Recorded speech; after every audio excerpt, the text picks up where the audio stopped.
Good morning, students. Today we are going to learn about Cuban Revolution.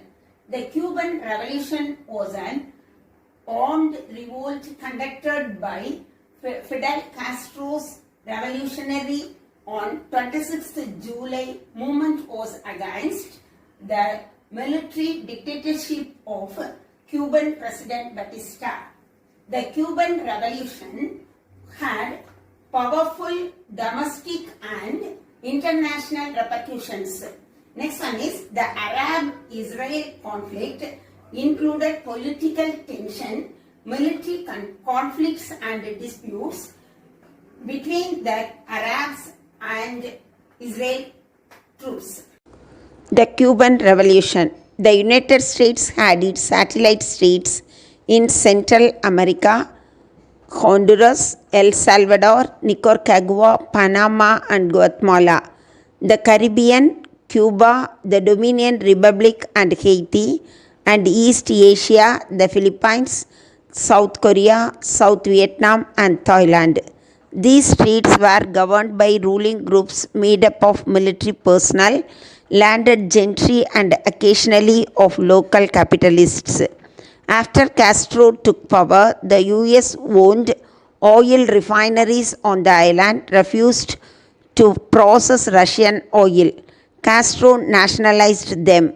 The US retaliated by ending the arrangements by which it bought the bulk of Cuba's sugar.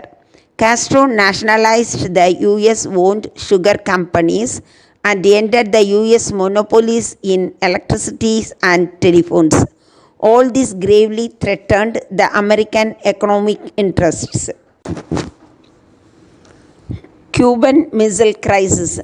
In April 1961, while landing an army of Cuban exiles on the island of Bay of Pigs, and US bombed Cuban airfields with the objectives of overthrowing Castro's regimes. US warships surrounded Cuba. The Kennedy government had received intelligence that the USSR secretly installing nuclear missiles in Cuba. Finally, the Soviet President Gorbachev agreed to withdraw the missiles, and thus missile crisis was diffused. Eventually, the two sides reached an agreement. The Soviet Union removed the missiles from Cuba on an understanding that US would never invade Cuba again. Arab-Israeli War. The Treaty of Versailles in 1919 had provided the mandates of Turkish Arab Empire. France was given the mandate for Syria and Lebanon, the Britain for Iraq, Palestine, and Jordan. The arrangement upset the Arabs since they had expected independence at the end of World War I.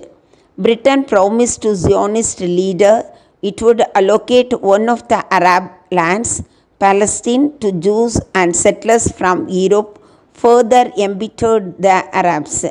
There was growing Arab antagonism towards the Zionist settlers as they bought land from rich Arabs and evicted the local peasant families who had been cultivating it for centuries. Jews and Arabs in Palestine. At the end of 1945, the Jewish underground organization like Irgun Zvi Leumi and the Stan Gang Zionist Territory Organization began to launch terror attacks on a large scale. Railways, bridges, airfields, and the government offices were blown up. The British government presented the dispute to the UN for a decision. Succumbing of pressure of great powers, the UN resolved a partition of British mandates of Palestine into Jewish state and the Arab state. 29th November 1947. Clashes broke out almost immediately between Jews and Arabs in Palestine. The Israelis won control of the main road of Jerusalem and successfully repulsed repeated Arab attacks. As a result of separate armistice agreements in 1947 February to June between Israel and each of the Arab states. A temporary frontier was fixed between Israel and its neighbors. Suez Canal crisis in 1956. In Egypt, in a coup in 1952, Colonel Nasser became its president. In 1956, he nationalized the Suez Canal, which undermined British interests. With the failure of diplomacy, Britain and France decided to use force. Israel saw this an opportunity to open the Gulf of Aqaba to Israeli shipping and put stop the Egyptian border raids. On 29 October, Israeli forces invaded Egypt. Britain used this opportunity to demand that its troops be allowed to occupy the canal zone to protect the canal. Egypt refused. On 31st October, Britain and France bombed the Egyptian airfields and other installations as well as the Suez Canal area. However, under pressure, the world opinion, Britain and France ended hostilities on 6th November. India, represented by Nehru, played a crucial role in resolving the crisis. Arab-Israel War in 1967. Ever since the formation of Palestinian Liberation Organization, Israel came to be attacked frequently by Palestinian guerrilla groups based in Syria, Lebanon, and Jordan. Israeli resorted the violent reprisals in November 1966. An Israeli strike on village of Al-Samu in Jordanian West Bank left 18 dead and 54 wounded. Israel's air battle with Syria in April 1967 ended in the shooting down 6 Syrian MiG fighter jets. In his bid to demonstrate Egypt's support for Syria, Nasser mobilized Egyptian forces in the Sinai, seeking the removal of UN emergency forces stationed there on May 18th. On May 22nd, he closed the Gulf of Aqaba to Israeli shipping. King Hussein of Jordan signed a mutual defense pact with Egypt. Accordingly, it was decided to place Jordanian forces under Egyptian command. Soon, Iraq to join this alliance. Palestine Liberation Organization. It is an umbrella political organization representing the world Palestinians, all the Arabs and their descendants who lived in mandated Palestine before the creation of the State of Israel in 1948.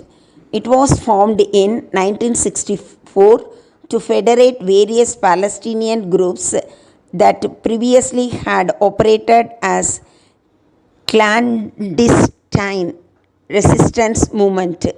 Yasser Arafat Palestine Liberation Organization, umbrella political organization claiming to represent world's Palestinians, those Arabs and their descendants who lived in mandated Palestine before the creation thereof State of Israel in 1948.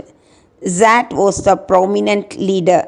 The Palestine Liberation Organization was first founded in 1964 during the summit in Cairo, Egypt.